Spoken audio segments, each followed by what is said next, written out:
one of the really beautiful things about the human body is that it's always working toward wellness. If we get out of its way, the body can be healthy. We need to provide the environment for health. And so that's where the things that we have control over, like what we put in our mouth and what we do with our body, have such a big impact. So there's all sorts of studies now showing that exercise reduces the risk of everything bad. Right? This is important. There's all sorts of studies that show that stress reduction, whether it be yoga or exercise or mindfulness-based stress reduction, has an impact on the incidences of cardiovascular disease. The more stressed out we are, the earlier we die. This is important. And these are things that we have control over. So when it comes to cardiovascular disease, what we can do about it obviously is removing the risk factors and then working toward reestablishing an environment where our body is able to be healthy. Plaques can be broken down. Certainly we want to use agents that help with speeding up that process.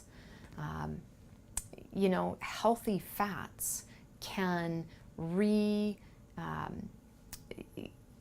so the blood vessels themselves, every cell in our body turns over. We actually have a whole new us in, I believe, every 7 years.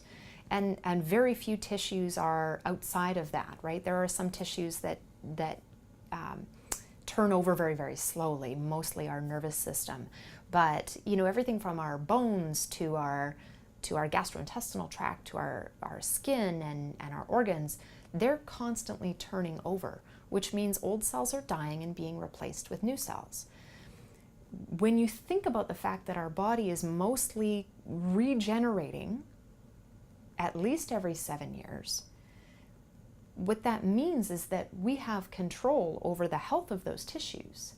And so the only thing our body has to make new cells is what we put in our mouth, and what we drink, and what we breathe. We need to continue to do that in a healthy way, which means without all of the added junk. I mean, we can only do so much to change our environment, but sometimes it's about making little adjustments, right? Changing the filter in your furnace, doing things to try to reduce the fine particulates in your home or in your car, or, choosing not to go hiking on a really smoggy day, right? It's just making the little adjustments and choices that we can within what we are able to manage. But those things do add up and they do make a difference.